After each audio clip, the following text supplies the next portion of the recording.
Hello. It is a pleasure to give a presentation. In this video, I will explain about development of the microfinance policy of Korea and the lasting implications.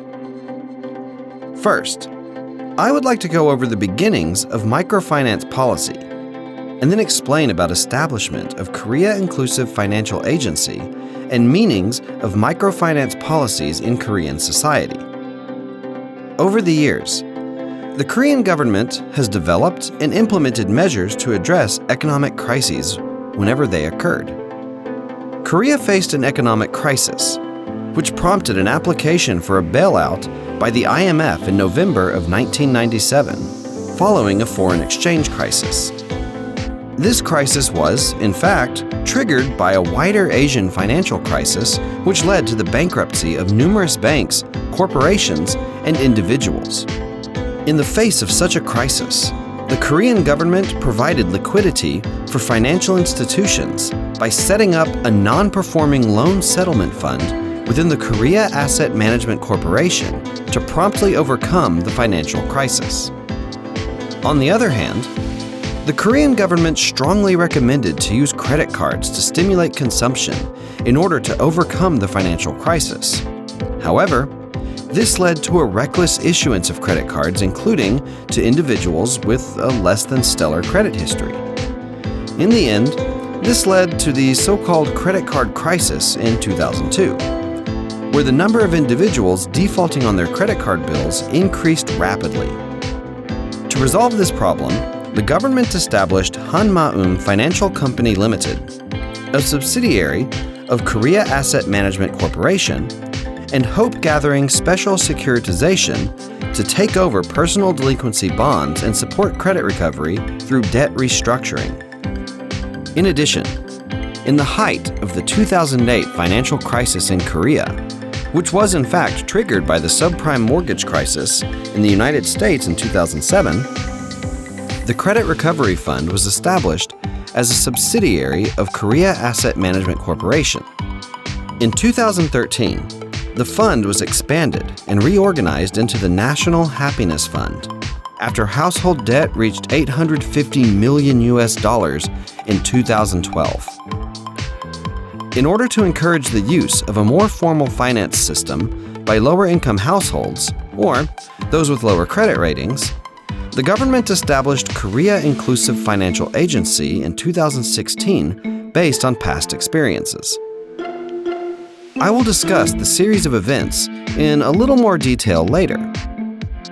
Looking at the social and economic situation at the time of the economic crisis, certain patterns stand out. Unemployment rate had shot up due to the restructuring of numerous companies following the 1997 Asian financial crisis. This led to undermined job security and a widened income gap among the demographic.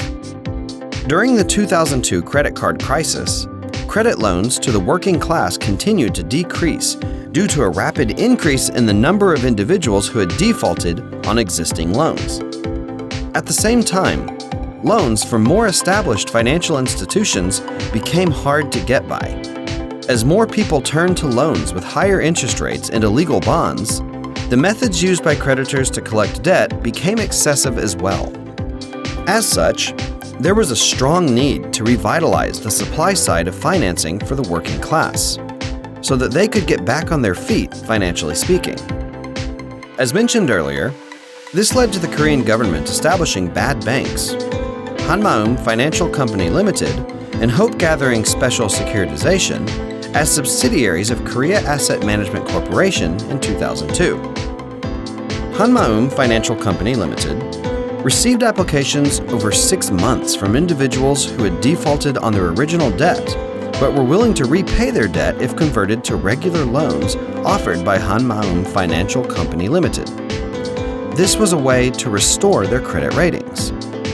Hope Gathering Special Securitization purchased overdue receivables from financial institutions and helped with the debt restructuring of individuals who had missed the aforementioned window for applications.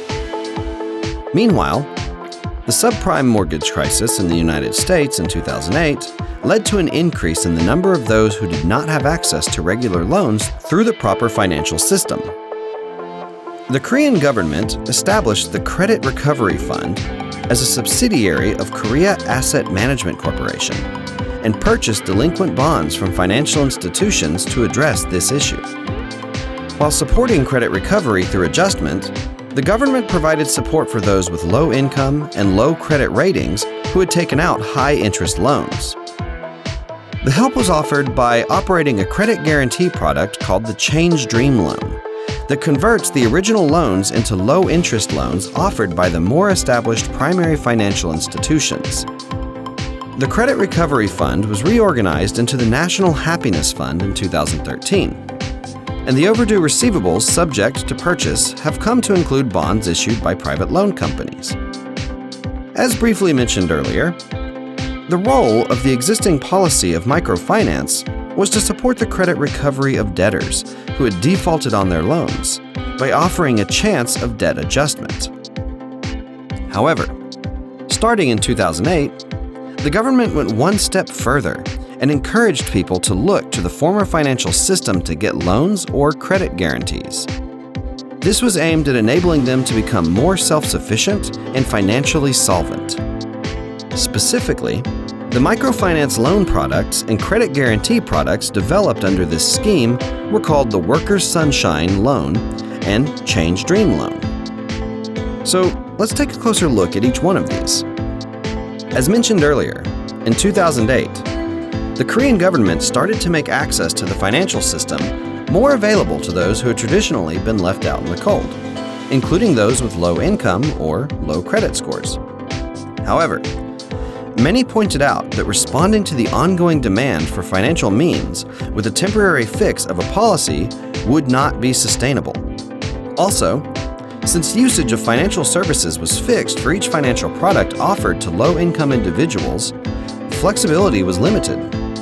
The products were also offered by various institutions, making the system rather scattered in its approach. In order to streamline the policy and better manage financial resources, Korea Inclusive Financial Agency was established in 2016. We supplied guarantee products such as microfinance and sunshine loan.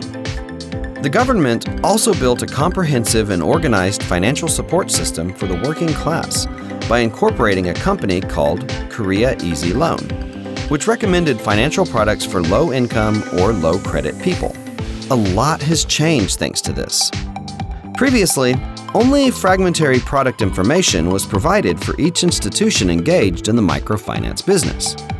But since the new policy, over 50 comprehensive support centers for microfinance and 1397 call center for microfinance have been established nationwide to provide one-stop center for comprehensive counseling. In addition, it became possible to compare different financial products through management of each client's financial history. This represents a change from the former system that offered support mostly to suppliers rather than demanders. With this policy change, it has now become possible to develop user-oriented products. All resources were integrated and managed by Korea Inclusive Financial Agency, allowing to increase efficiency of fund management and ongoing support for microfinance. The progress made in the microfinance policy so far points to the implications and significance of financing for the working class. The financial difficulties of the working class have been eased by supporting the credit recovery of debtors in default. The new system has played a role as a competitive product in the private financial market. It induces the growth of the market for loans with a medium-level interest rate, and at the same time, creates a market environment for lowering the legal maximum interest rate, thereby easing the financial burden on the working class. It has also acted as a deterrent to illegal financing and helped link those of low income and low credit ratings to have better access to institutional finance through credit guarantees. Let's dig into the significance of the above in a little more detail. To date, the Korean government has processed a total of 53.87 million cases, or about $50 billion worth of loans by 2020, after launching the first financial products for the lower income class who did not have access to regular loans in 2008. In order to support the credit recovery of delinquent debtors, the government established and operated various public debt restructuring support organizations such as the Credit Recovery Committee and Hanmaum Financial Company Limited, which mediate debt reconciliation between financial institutions and delinquent debtors. As a result of drastic cancellation, reduction, or partial exemption of debt in default that is less than $8,500 or has been in default for more than 10 years, a total of 3.8 million long-term debtors who had been in default were able to recover their credit and return to a normal financial life as of the end of 2018. In addition, after the IMF crisis, conservative lending practices focused on secured loans and high-quality borrowers were dominant in the financial sector. Competition was high over high-quality clients who were offered low interest rates, while borrowers with less than stellar credit ratings were almost without exception slapped with high interest rates. However, as a competitive product called microfinancing for lower-income individuals was launched, the financial sector made efforts to check credit ratings and set appropriate interest rates for borrowers with low or medium credit ratings. This revitalized the market for private loans with medium-level interest rates. In addition, the government was able to create an environment where the statutory maximum interest rate, which is set by law, could be lowered in stages. As a result of this continuous support of microfinance policy, the number of those taking out loans through illegal private operators was found to have decreased despite the continuous reduction in the legal maximum interest rate. By establishing Korea Inclusive Financial Agency, we are continuing to provide step-by-step and continuous support rather than a one-time, temporary support.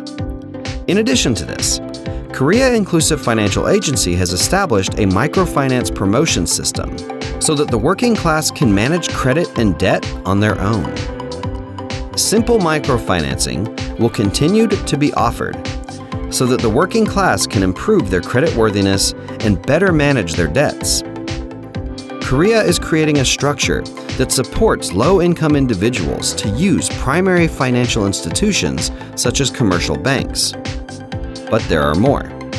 In Korea, in addition to the existing 4 major financial products for low-income earners, on July 7, 2021, the statutory maximum interest rate was lowered from 24% to 20%, so that those of low income or low credit ratings are less restricted from using loans. This was possible by launching credit guarantee products such as Safety Net Loan 2, Sunshine Loan 15, and Sunshine Loan Bank in July 2021. The performance target in 2021 of Sunshine Loan Youth, which supports low-income youth and college students, was increased from $120 million to $293 million, representing an increase of $172.4 million. In addition, in October of this year, Korea plans to launch a Sunshine Loan card product to support those with lower credit ratings who have difficulty getting credit cards. Korea Inclusive Financial Agency believes that it is difficult to improve people's credit ratings simply through simple financial support. As such, it provides financial education, consulting services on self-employment or debt management too. Through the online financial education portal, we offer customized content for low-income individuals who use the financial products, regardless of their age, and support those who are self-employed to improve the business environment. This is done by offering a diagnosis given by professional consultants. This is then followed up by one-on-one consulting on customized solutions. Such tailored consulting has been offered since September 2020 to help low-income customers manage their credit and debt on their own. This has led to the credit score of 55% of users increasing over a short period of time. Lastly, we provide support for those seeking employment. Various counseling and information tailored to each individual are offered. The counseling covers how to make the most of the financial system, registering with the welfare system, and debt reconciliation application. Through the 50 integrated financial support centers for low-income earners and the Microfinance call center, called number 1397, mentioned earlier. This wraps up my presentation on Korea's policy for microfinance. I hope you find this helpful. Thank you.